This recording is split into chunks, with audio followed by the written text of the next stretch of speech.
physics video. Yay! So anyway, I'm going to talk about this video. This is a link that old fan sent me. I'd watched this video, a few months back. I don't know if I did play any of it, but I figure I'll play the critique of Lesage gravity, or where at least he talks about his personal experience with it. It hasn't made any recent videos. This was part of a series for a school that was doing online cosmology kind of stuff. So anyway, but yeah, I did want to get to the gravity thing, and I have some animations I'll play in the background that I'm working on.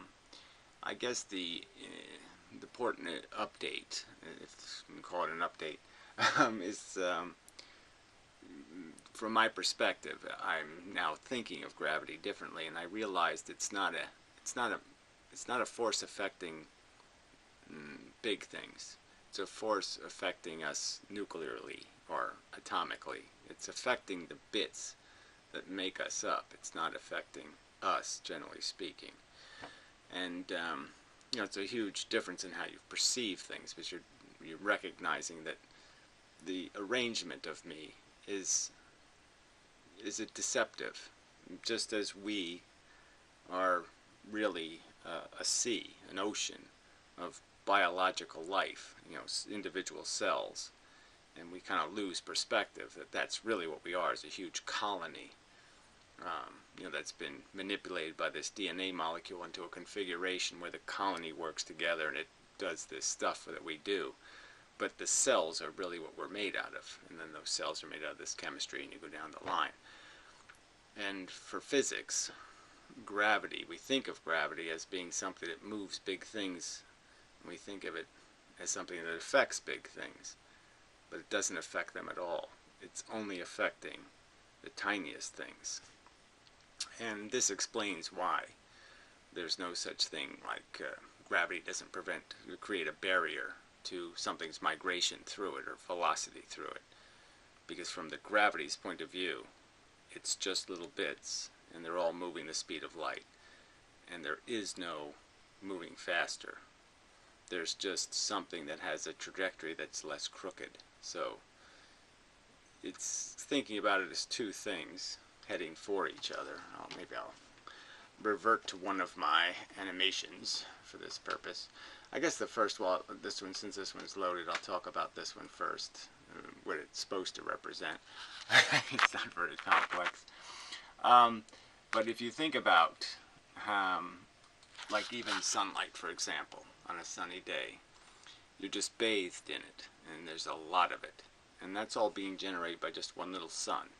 And you can just feel the amount of it, the volume of it. It feels like something.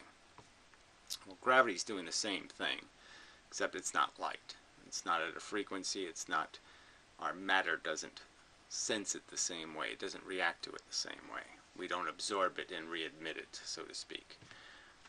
It just affects the direction of the bits moving inside of us. So, but the point I want to make relevant to this animation, which I might as well just keep playing, is that from your perspective, it's coming at you from any point in space. Gravity's doing this.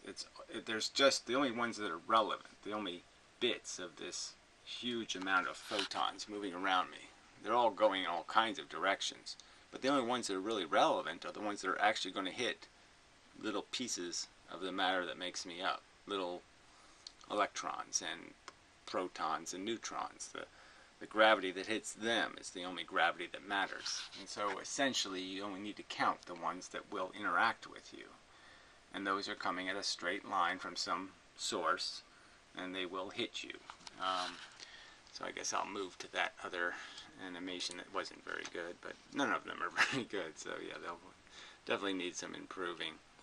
And I'll make all of this more coherent in some future video. Let's see if this is the right one. Nope, I don't think it is. I think that's still, that's still phasing. Let's see what this one is. This one's probably the block one, yeah. Well, this is something to go over anyway, so this is in there too, but this isn't a very good animation. But obviously it's off center, which is a huge flaw. But the idea is that gravity comes in, and when things are in certain configurations, they will be pushed. They'll be just knocked, just like gravity knocks the Earth towards the sun. So they have a direction they want to go in, and that direction is forcibly changed by the gravity that comes in and basically pushes it in some other direction, and creates essentially a pressure that'll just keep things getting pushed. And you can understand, I think, if in a sea of gravity where two things would exist, that there'd be less gravity from one side than from the other if they shadow each other at all. If they have any influence in any relationship to each other, they'll end up blocking gravity, and there'll be less getting hit from this side and more hitting from that side, so they'll tend to move in that direction, usually probably in some sort of elliptical manner. And all of this is doing a lot of moving. So one of the arguments about gravity, I guess I'll get to it and I can mention it again later, is that we have a certain amount of density. Things have a density of atoms, and so there would be one atom would end up blocking the gravity of the atom under it, and that would block the gravity of the atom under it, and that would block the gravity of the atom under it.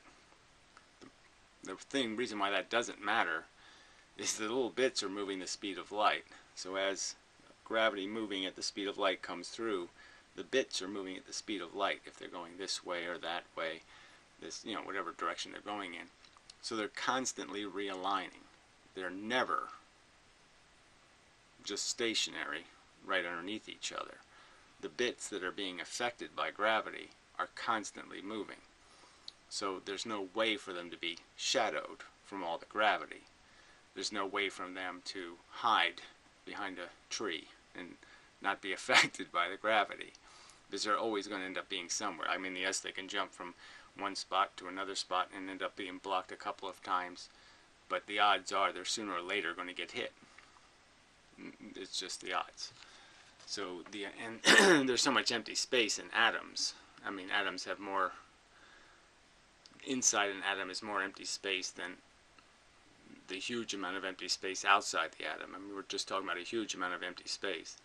And so the idea of something moving through all that empty space means the probability of being able to shield each other would be near impossible. And I mean, not impossible, but not probable. Not a circumstance that happens more than 1 times out of 1,000,000 or something. Not a significant problem. Alright, anyway, so get back to the one I'm looking for here. I should have labeled these better. Yeah, that would have been a good idea. So this is basically the one I was looking for, I think. So this is the key thing to understand. So when gravitons interact, or when they interact even with matter, the times when they do interact, what happens is there's no energy transfer. They both come in moving the speed of light. They both leave moving the speed of light. And that's it. There's no transfer of energy. The only thing transferred is direction. So some of whatever direction the one is going in will be imposed on the other. Replay this. Stop at the opportune moment, I suppose. Right about there. So when they hit each other and bounce off of each other, all that's changing is direction. So if there was two coming sort of the same direction, they would end up blending that direction. So it's essentially a transfer. So this one loses some of its forward direction from this exchange, and this one loses some of its direction forward in that direction through the exchange. And so the only thing transferred is energy. Their size doesn't change, their speed doesn't change. They don't exchange anything but directional information. So they both lose horizontal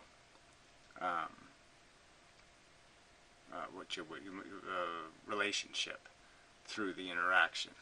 That's what they exchange. But they don't exchange anything like energy. They are themselves energy. They can't trade it. They can't give it up, and they can't lose it. And that's a key thing to understand. And so when gravity is happening on this level, there is no energy in it. It's just directional information. So it just changes shape or velocity of stuff, which direction it's primarily moving. So if something is stationary, a piece of matter, my hand is stationary, let's say, when it is stationary, when my hand is stationary, that means that there's the net movement of all the little bits inside is that, as many pieces are going this way as pieces going that way, as pieces going this way, as pieces going that way. So there's a balance in terms of their relative tension.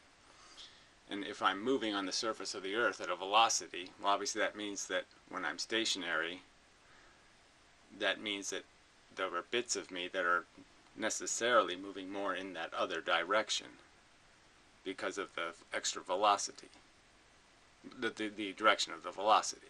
So more bits are getting pushed in that direction. More bits are moving in that direction more of the time. So there is an imbalance. I'm just not aware of it. You can't see it. So I'm just saying, but there is such a thing as an absolute peaceful state, non-velocity. And everything else is just incrementally more velocity. But velocity, even hundreds of thousands of miles an hour, if you were doing hundreds of thousands of miles an hour, you're still doing only a tiny fraction of the speed of the net balance. So it's only a change in the net balance of 1/1,000,000th of a percentage of your balance. So you've only tipped the balance by 1/1,000,000th when you're moving even very fast speeds to us relatively. But if your absolute speed ever does get really fast, thousands of miles a second, then it'll start to have an effect on your matter itself and the orbits of the orbits in the electrons and the orbits in the protons and the orbits in the neutrons, and then their collective orbits will be distorted substantially by your velocity as it increases. And there will be a point when the matter will no longer be sustained. It'll break apart. So this gets to the other animation with the little square thing going around and around.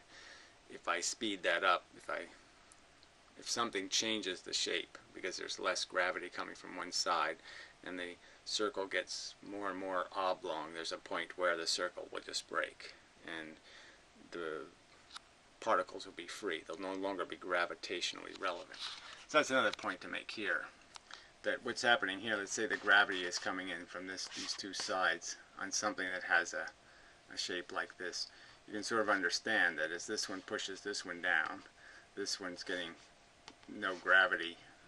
This one's blocking the gravity coming down on this one. So now this gravity, the one coming up, will end up pushing this one up. And so as long as these two things are in relation to each other, they could theoretically just keep spinning because they keep blocking the pressure from each other. So this one has the down pressure blocked, this one has the up pressure blocked. And so as long as they're in relation to each other, theoretically, with that pressure constantly coming in even balance, they'll just keep spinning. That's the theory. yeah, it's pretty good. Anyway, alright, so this goes back to the video. Well, we haven't even started the video, right? Software update. How fascinating. Oh, thank you. Well, anyway. Yeah, play it. Why does the geometry change? You can keep asking the whys. And also, what about action at a distance? If you take away the sun or something like that, what would happen here? That doesn't explain everything. So general relativity. So there's another point to recognize is another addition I've made. So I will try to list these.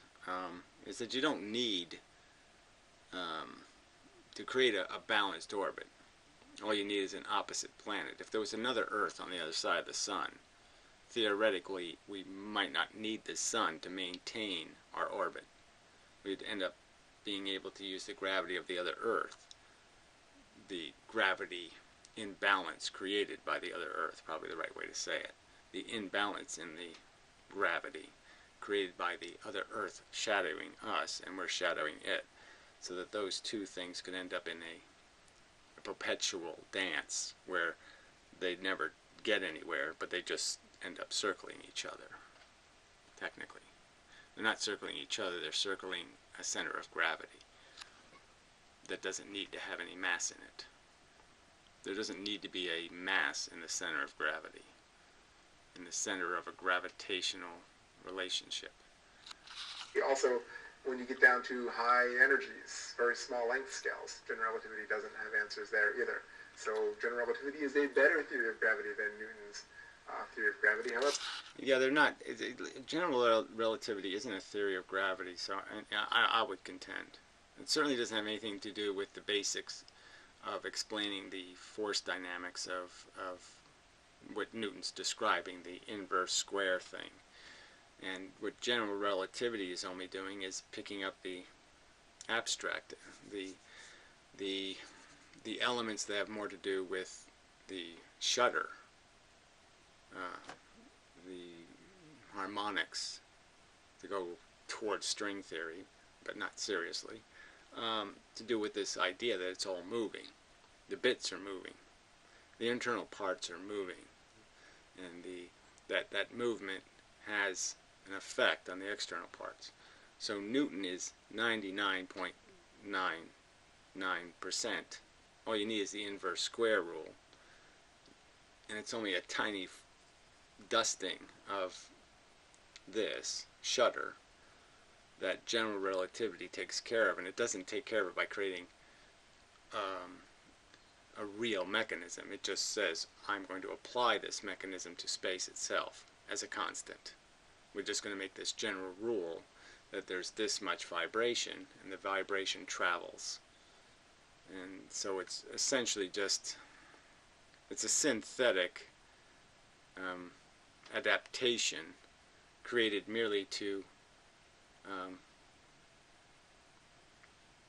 manufactured to fill the gap. They knew the gap existed, they created mathematics to fill it, much like lensing as a way of explaining gravity, the diffraction of light, as saying it's the gravity that's deflecting the light, when in fact, no, it's the gravity that causes a density of particles, and the density of particles is what's diffracting the light. It's just, the diffraction is a symptom of gravity. It is not being caused by gravity. It's probably an important thing to say. The diffraction is a symptom. It's not being caused by gravity. So far, we can write down the equations, and so even when the equations apply, we're not always exactly sure why they apply. Which is sort of a bad sign. You know, clearly there should be some sort of explanatory value, and so there should be some way to kind of get to it. I don't mind being a few gaps, but the whole thing is a gap theory. The whole thing is just manufactured to say, these are our results, give us math that'll give us those results, rather than giving us a real mechanism. Now, the real mechanism of the convergence is the same. It's the same convergence. It's the same. Einstein's gravity is made of nothing. And it behaves, though, in the same way as Lesage gravity would, if you understood that Lesage gravity is not transferring energy. It's just transferring directional information to quanta.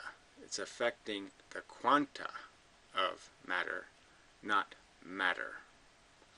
It doesn't care about orbits, and it doesn't. It's like that's why the asteroid belt remains in a planetary orbit. It's because it doesn't care whether the mass is in little balls. It doesn't care whether it's made out of baseballs. It doesn't care what shape the matter's in. It doesn't care how closely you. Yeah, it doesn't care how closely you pack it. It doesn't care what you do with it. It affects it the same regardless of how you spread it out, because all it's affecting are the nuclear parts. and you can't really change distribution of the nuclear parts. Whether you condense them or you separate them, they will behave exactly the same way, because they, even when compressed, are existing in a highly vacuous area. It doesn't matter to them whether, it's like you as a person, it wouldn't matter much to you if you had a neighbor 10 miles away or a neighbor 100 miles away. Both would be kind of irrelevant. There have been attempts to come up with mechanisms of gravity, and one dates back to the 1700s, mid-1700s, by a French physicist, Lesage. I hope I'm pronouncing it correctly. I only see it, I don't really hear it said. Now, when I was a graduate student, when I stumbled onto this as a parenthetical phrase in one of the books I was reading, I just thought this was the greatest stuff since sliced bread. I thought maybe it could be made to work. I thought... Yeah, well, it probably can be made to work, and you probably shouldn't have given up on it. See if I can get back to that graphic. Now, when I was a graduate student, when I stumbled on... Okay, so there is no model of the theory of gravitation today other than the mathematical form. So that's Richard Feynman quote. And like I said, Feynman was a big part of this whole debunking of this theory of gravity. And the big problem with what Feynman was arguing was, again I'll argue, is that Feynman, the physicist, wasn't understanding that gravity is happening to the physics of the matter. It's happening to the energy in the matter. It's happening to the quanta in the matter. And that it's only a symptom of gravity, what happens to us. So we're just seeing the manifestation of it as a symptom of what's happening to the matter itself. But the matter itself is not doing what we think it is, which is we think of forces, things pushing, we think of things transferring energy in mediums. And that's not what's happening. Gravity isn't transferring energy. We think of all interactions as usually being something that contains friction. These are common understood things. We think of friction. We think of parts breaking off. The force dynamic, we think, and changes in speed. So the key thing to understand is gravity doesn't change anything's speed. The things it affects remain exactly, will continue to go exactly the same speed. It cannot change the pieces it's affecting. And it's only through accumulative effects on changing of direction that it has the illusion of imparting momentum or velocity or acceleration, which seems like energy given, and it's not energy given.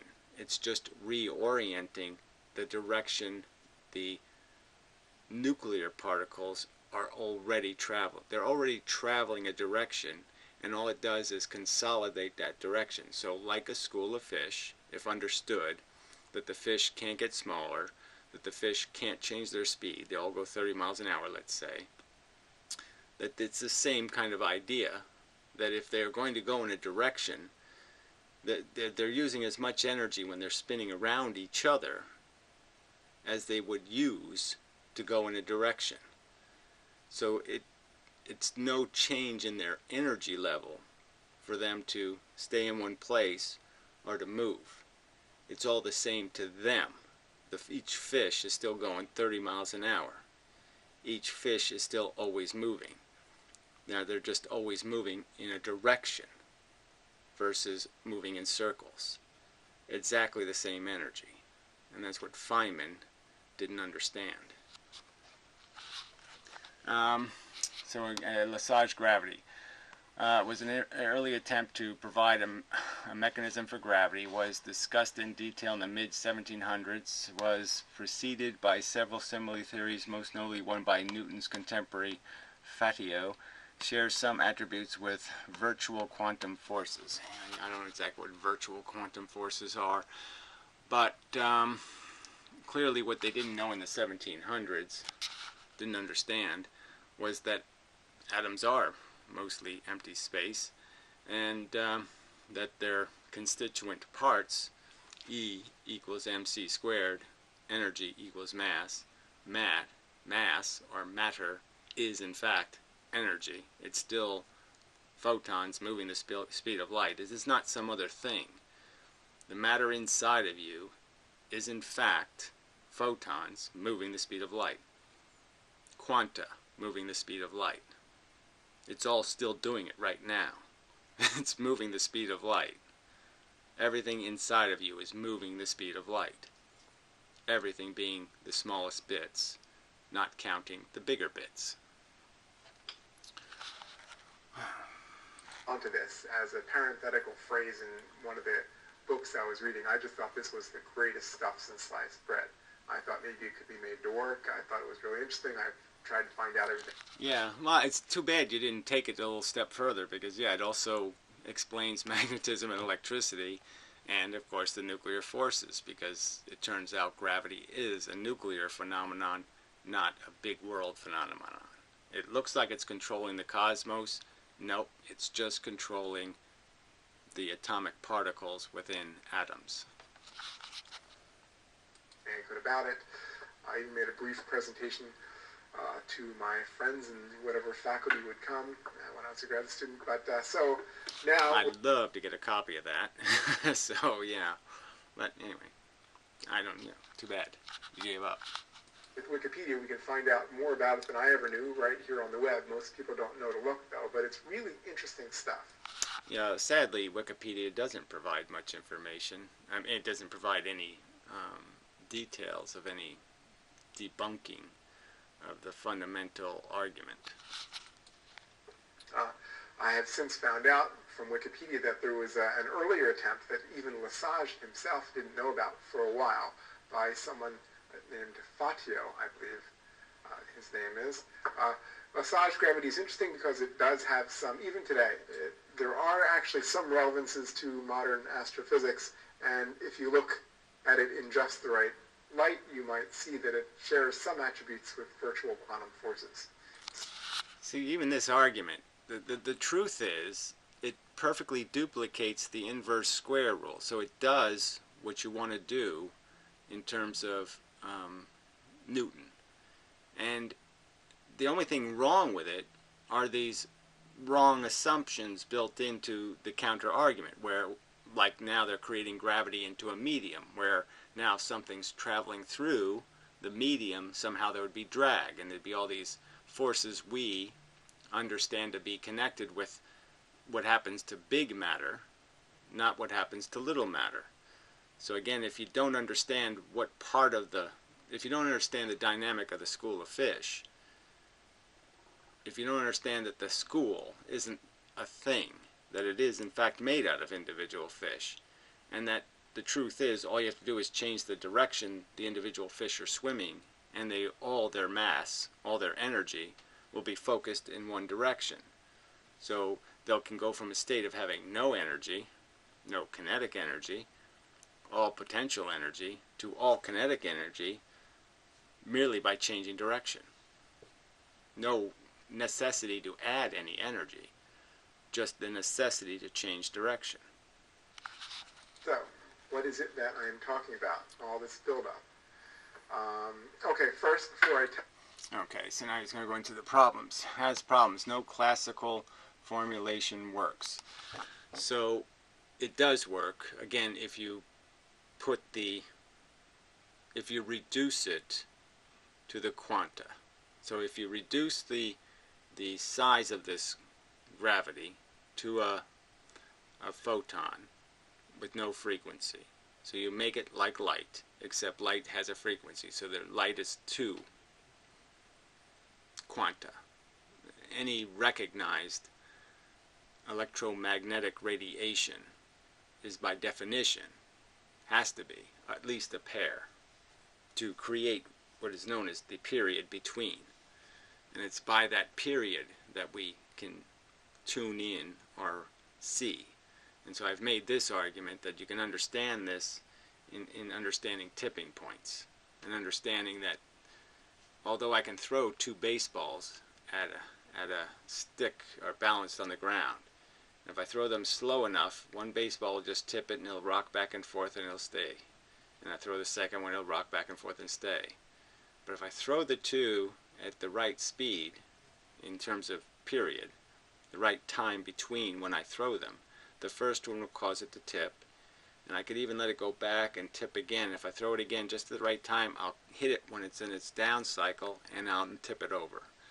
And the same sort of mechanism exists for these orbitals, for electrons, neutrons, and protons. The same kind of mechanism exists for them. If you hit them with gravity, quanta, at a specific frequency, you will catch them on the positive side of a wobble. So they'll get hit, wobble, maybe go back, and then this wobble thing will keep happening, and you hit them again, you'll be able to push them out of their orbit or release another photon of light, some other photon of light. So again, I think you can understand that if everything's vibrating, that it would be quite possible, quite intuitive, that each thing vibrating would be tuned to certain frequencies, and that if something interacts with them on a harmonic frequency, that it will have more or a different effect than things that interact with them off their harmonics. Yeah, I think that's good enough.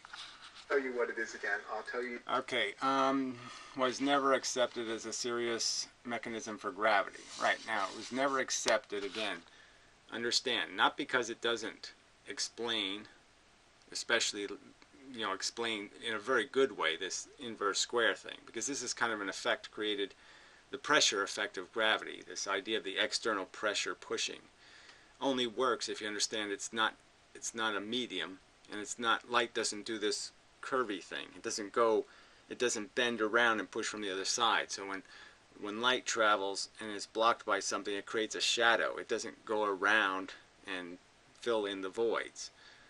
And that's necessary to understand gravity and understand how gravity gets weaker and stronger as you get closer, because you're basically doing that funnel thing.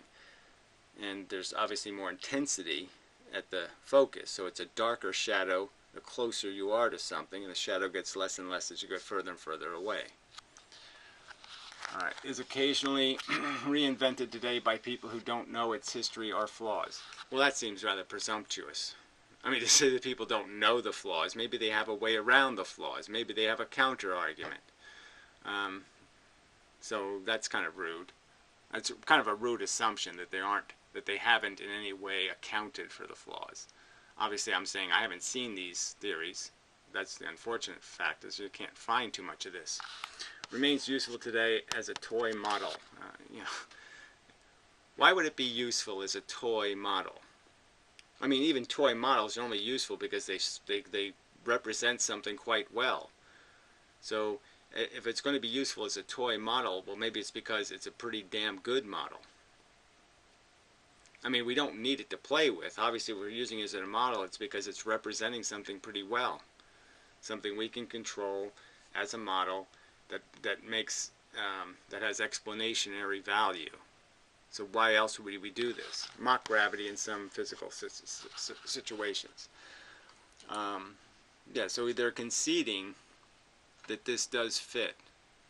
And again, so the only reasons why they say it doesn't fit are these reasons that are completely understood as irrelevant if you understand that the gravity is operating on the quanta in the matter, not the matter itself. It's functioning, it's interacting with the fish in the school of fish. It's not interacting with the school of fish. It's interacting with the individual fish. And all it has to do to the individual fish is change their direction. It doesn't have to exchange energy. Even more about it. Lesage gravity is not the final answer to gravity. It has problems. There is no well, you're wrong, but continue. Classical formulation of it that works. It has never been accepted for a serious mechanism of gravity, however impressed you are with the next 7 slides. It is occasionally reinvented today by people who don't know its history or flaws. Sometimes I've heard there are meetings of people who get together and discuss it like it's new. Yeah, I think you just read that. So yeah, I've read that too, right? But that doesn't, you don't see it anywhere. You can't find the conversation anywhere. Different, which is good in a way, but eventually, if those groups were to mature, they would realize that there are things that it can't do, and eventually they would merge with mainstream physics. Yeah, I don't. So this is just so obnoxiously presumptuous, you know. I think to say that conventional physics has a great explanation, because we know the conventional physics, Einstein's bent space, is not a great explanation. It doesn't even make any sense if you try to three-dimensionalize it. It's almost pretty much impossible to do it. The convergence doesn't make any sense. There's no drain. However, I said it does remain useful as a toy model for thinking about gravity. Sometimes I think about gravity using Lesage model. It helps understanding particularly some classical Newtonian problems, and its mock gravity is very similar to it in some physical situations, and I'll talk about that a little bit in the next few minutes. So here's the basics. The universe is filled with lots of unseen particles, and they've been named different things by... Right, and so just again, you know, at a point I might not have made as clearly as I need to. If you think about this, it's a dense chaos. So it's a perfectly randomized chaos. So that means that there's as many going this way as they're going that way as down this way. So it's this huge density of particles in perfect chaos in a vacuum, you know, without stuff around. And as soon as you put stuff in, that stuff will now imbalance the chaos. And that's what creates what we think of as gravity. All it's really doing is changing the pressure from even pressure everywhere to uneven pressure. So when you put something in the universe, say if I just cut a square and say this is the universe and I have even pressure everywhere, the key to this is that as soon as I put something in, I start blocking pressure. And now pressure is going to change in these other remote locations based on what I've done in terms of now changing the flow, the movement of what was random. And now it's not random anymore. Now it's not evenly distributed anymore, let me put it that way, because now it's obviously being reflected in and changing its direction. So it has an uneven directionality, and that uneven directionality is what is essentially, that unevenness is what creates this tendency for things to be pushed together. Lesage and Fatio, but everywhere there are these particles just zipping around. They go everywhere at all times. So understand too, so what I was pointing out here, so you have this chaos, and the one thing to understand is it's a chaos surrounding every single point in space would have the same number of arrows coming right into it. So you have to think of it as the only arrows that would matter, right? It's a chaos of arrows. The only arrows that matter are the arrows that are going to hit a piece of matter. And those arrows, if you trace them back, become very even. It becomes a very evenly distributed sourcing of directionality from all directions. There will be arrows that will at one point or another hit your point in space. So if you think about the chaos and just extract all the arrows that won't hit you in your one, like this 1, 0, you just extract all the ones that will never hit that 1, 0, that 1, 0. Then you would end up with an image of a bunch of arrows all pointed exactly at that 0, and you'll get the idea of this pressure.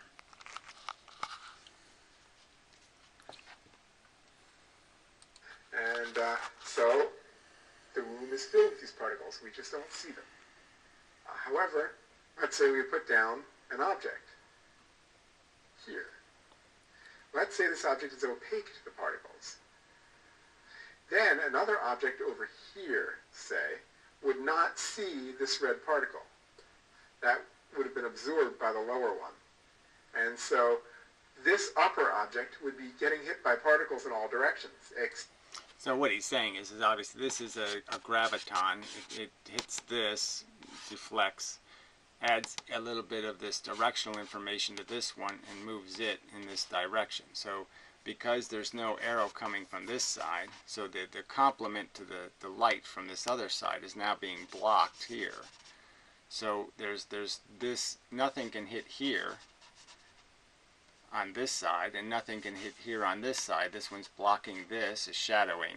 This shadows this. This shadows that. And it is that shadow that the things are moving into. They're moving into each other's shadow because the shadow represents low pressure. You can just think of it whenever there's two objects, that the space between them would automatically be void of pressure because there's less things capable of getting to them because they've transferred their directional information, which means they left at a different angle and the object will move towards each other.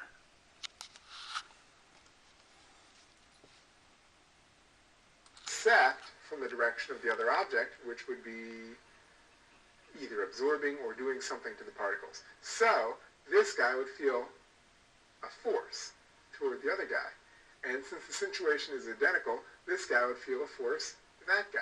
So again, understand that when we say that we're going to feel, like I feel gravity now, our feeling is not relevant to what gravity has actually done. What gravity has done is it has not pushed me. It has actually changed the matter inside of me. Every single atomic particle has had a little impetus in this downward direction imposed on it. And it is the combination of all those little tiny tugs on little tiny bits of my quanta that is causing this feeling that I'm moving, being moved, being pushed. All you have to do is put down two objects that are capable of, say, absorbing these particles of which we don't know what they are, and you can get forces toward each other. Interestingly, it doesn't depend on the body's shape. What we're seeing is essentially a shadow effect. You see, now the body's shape. So again, this is something to understand, that the gravity really just doesn't care what shape it is. That's why the feather theoretically falls as fast as the cannonball by gravity's determination, is because gravity moves all the little tiny bits inside of it. It's moving nuclear particles. It's not moving them again. It's changing their direction. They are moving in a certain direction more of the time. That's all it's doing. It's creating more pushes in a certain direction. There's still pushes in all directions, but there's more in one direction than another direction. And it's merely that imbalance of pushes that ends up pushing. But again, it has to be understood, there's certainly no pull to gravity. It's all push, and even the word push is a little bit deceptive because all it is a change of direction. It will cause a mutual attraction. So this works if particles, here's a old-time rendition of it. This works if objects are mostly empty space. So it turns out that if you used optical light for your corpuscles that go everywhere, that fill the universe, and you have two, let's say, billiard balls, then one billiard ball was highly dense and the other one was fluffy and light, then you would expect that Lesage gravity would say there would be an equal acceleration of each ball to the other because they're blocking the same amount of light as long as they're opaque on the outside. So right. So this is something to understand, is that most of the gravity goes right through, and that it's only by atomic density that there is this certain amount of it that will influence the direction of the matter. And again, it depends on what velocity the matter already possesses will likely affect how much of a change it can make also. So if the body is moving exactly the opposite direction, well, exactly the opposite direction wouldn't be a good example, but let's not get into that. Not necessary. But the point is that yes, the density is irrelevant. Where light is fully blocked, it doesn't travel through. Gravity is going through all the matter, and it's just interacting with the little bits that have real matter there, real energy. So it's only affecting the quanta, and the quanta density per empty space might be something like 1,000,000 to 1. So if you could really see your matter and just see the quanta, and add up the empty space versus the little individual quanta themselves, you're invisible in terms of the actual amount of space used up. It's just that we can't see it that way because the forces, the gravity actually moving through us, is actually creating a projection of a solidity, and it's also our eyes are incapable of resolving the fineness of the image, and so it's exaggerating the pixels. The empty space is much larger, and the pixels are much smaller than what our senses perceive. That's why Lesage was aware of this, and he said, well, objects are mostly empty space, which is right. So if you make things mostly empty space, then there's little things he didn't know about atoms, but if we have atoms in there or something, or nuclei that don't block each other, then you get back to the right amount.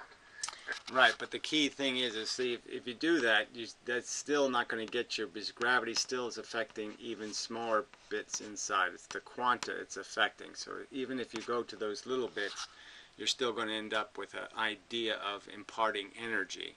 And you're not imparting energy, you're just changing direction. And you're changing the direction of quanta already moving the speed of light. You're not changing its speed, you're just changing which way it's moving. And so, if scattering is somehow unimportant, if absorption is unimportant, then you can get an inverse square law that looks just like gravity. And now you have a mechanism for gravity. And that's really cool, because back in Newton's... See, scattering is somehow unimportant. Well, yeah, it's unimportant because it's a tiny percentage of the gravity that's actually affecting the object. So if you're only affecting 1 in a million of something, it's going to be very hard to detect the effect of a 1 in a million effect.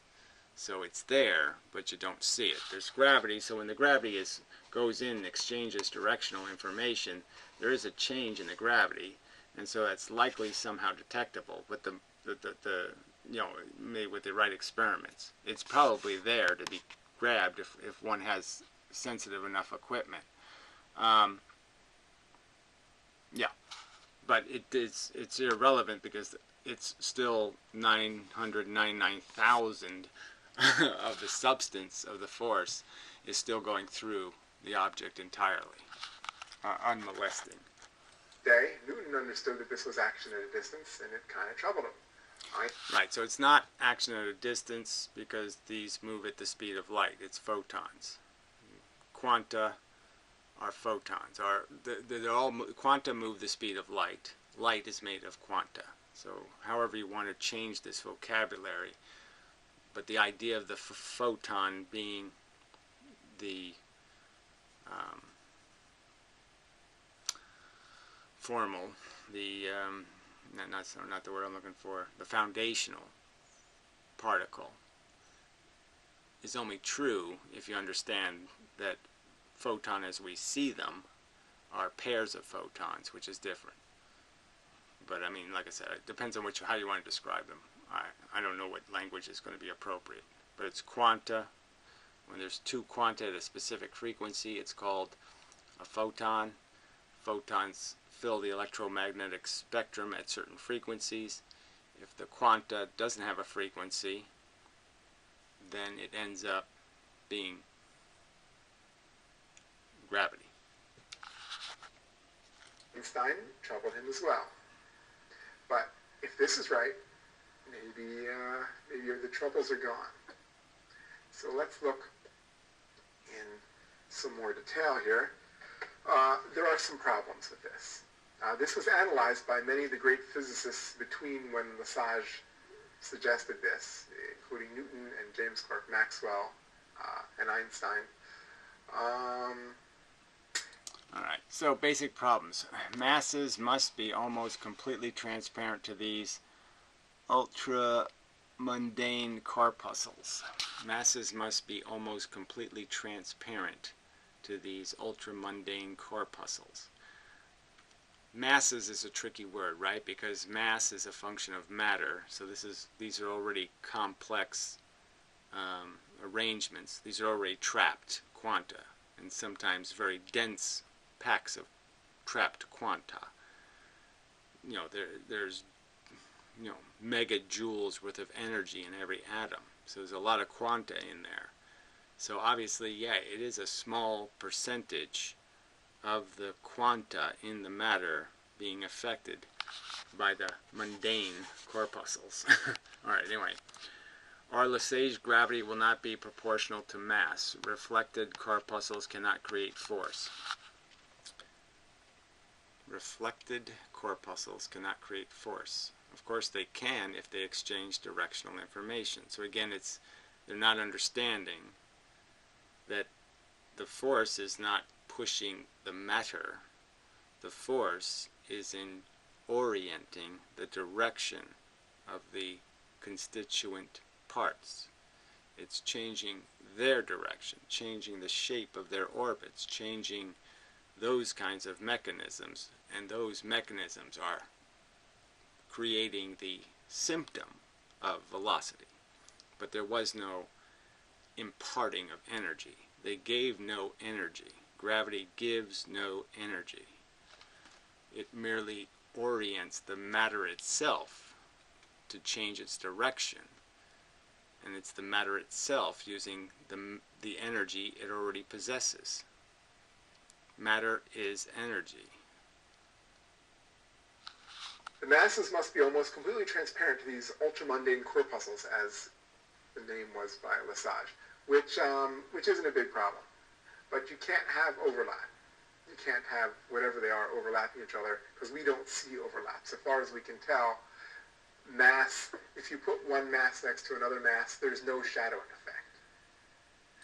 Right, so again, now he's just talking about that density problem, right? So the atom is top of an atom on top of an atom on top of an atom. Then it would be blocked by the first atom, and the gravity could never get to any of the others. But as I've pointed out, the atoms are moving as the pieces, the corpus, the quanta inside the atoms are moving as fast as the speed of light. So as fast as the thing is moving through the field is moving all the time at the speed of light, doing its orbiting and whatnot. So nothing is ever behind something all the time.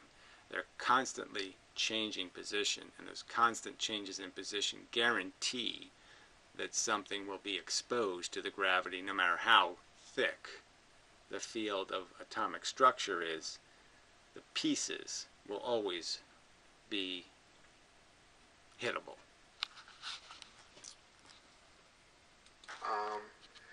One of the problems I alluded to is that what happens when a particle hits an ultramundane particle or something, whatever it is that's creating this force? What happens when it hits one of these things?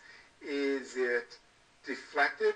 And if you find out that it's just reflected, so it's just a straight reflection that comes off in this direction, then you get a problem. You don't get an exactly inverse square force anymore. And then if you start looking... Well, there's no reason why it would affect the inverse square rule, because it's a force coming out in another direction. So, and again, it's a force in a density that's already complete. I mean, it's already a very high density, so you're only adding a tiny 1/1,000,000th increase to the density.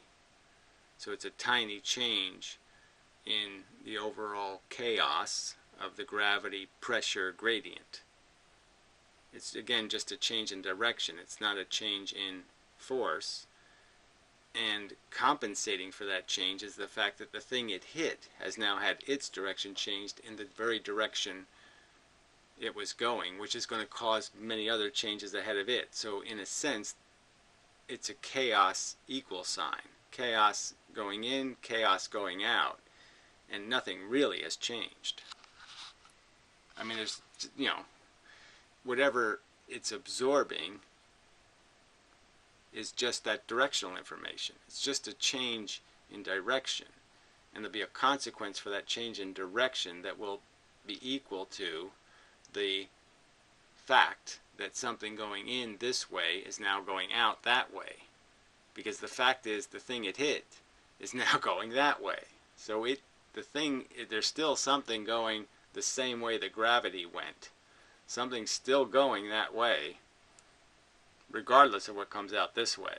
So it's really exchanged is something was going that way, and now it's going that way. And that is too subtle a change to detect.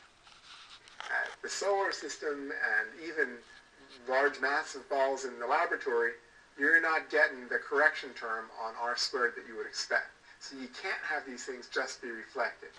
Well, you're not using gravity, so that's, again, you can't say you did some experiment that means anything, because that's not gravity, but you can't synthesize gravity.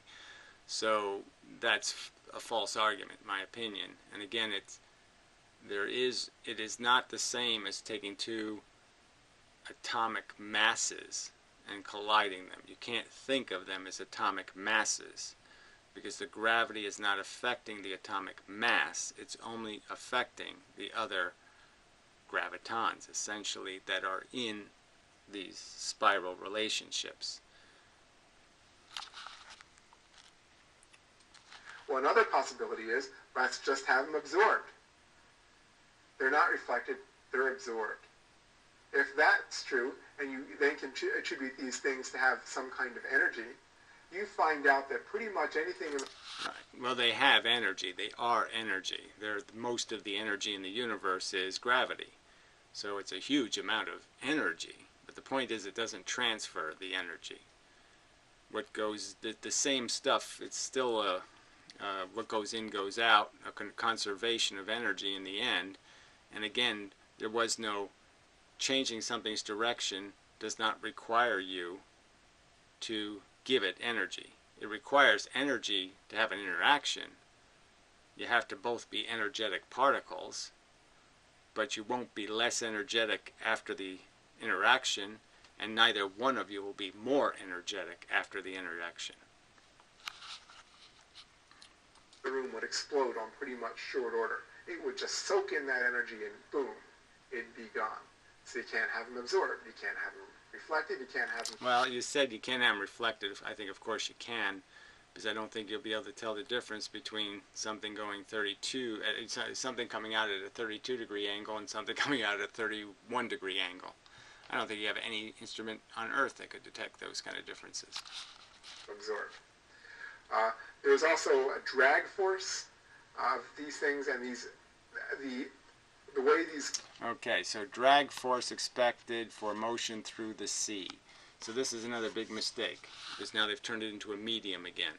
They've turned it into, this is something where you are a stationary object and you are now going to move through a moving object, or vice versa, you're a moving object and you're going to move through a stationary medium.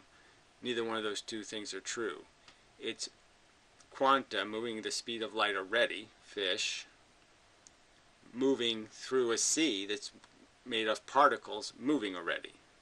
So from the individual things moving the speed of light, there is no change. There's only a change in how you get to the other guy. So you can move in a straight line to get from point A to point B,